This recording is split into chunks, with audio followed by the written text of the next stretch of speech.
Hello बच्चों, let's read the question. If the distance of the point 1 1 from the origin is half its distance from the plane x plus y plus z plus k equal to 0, then the values of k are. तो ये सवाल है बच्चों हमारे पास. इसमें हम अपना की कॉन्सेप्ट देखते हैं.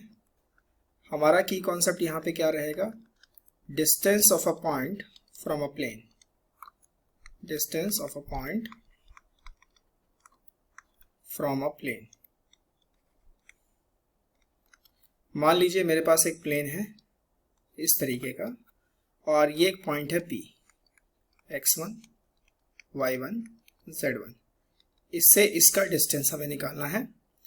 तो इस प्लेन की इक्वेशन में मैं मान लेता हूं ax plus by plus cz plus d equal to 0.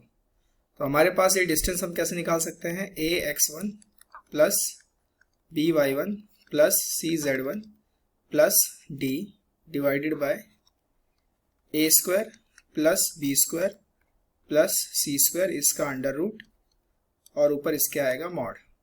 ठीक है, ये हमारे पास हो गया डिस्टेंस. अब सवाल को हम पढ़ते हैं. इस कॉन्सेप्ट को हम यूज करेंगे. डिस्टेंस ऑफ 1 1 1 एक पॉइंट है. मान लेते हैं ये पॉइंट P है 1 1 1 और ओरिजिन से इसका डिस्टेंस हम निकाल लेते हैं.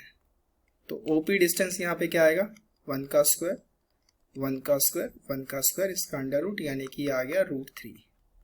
ये जो OP डिस्टेंस है half of distance of point that point from plane. So distance of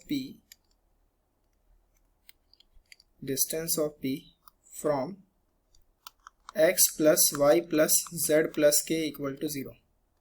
तो डिस्टेंस कैसे निकालेंगे? मान लेते हैं डिस्टेंस d है. तो P पॉइंट क्या है? 1 1 1. ठीक है, तो एक्स वाई जेड की जगह क्या रखेंगे? 1 प्लस 1 प्लस 1 प्लस के ऊपर mod divide by X Y Z के कॉफिशिएंट का स्क्वायर, तो ये आ जाएगा √3.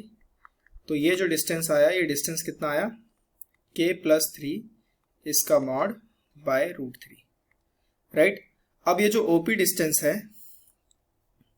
OP distance is half the distance of D. तो मैं D डिस्टेंस को क्या लिख सकता हूँ? 2 times of OP. D distance कितना था मेरे पास? k प्लस 3 का mod by √3. This is 2. OP distance कितना है? √3. तो ये आएगा k प्लस 3 का मॉड 2 इंटू 3 कितना? 6. सो k plus 3 is equals two plus minus 6.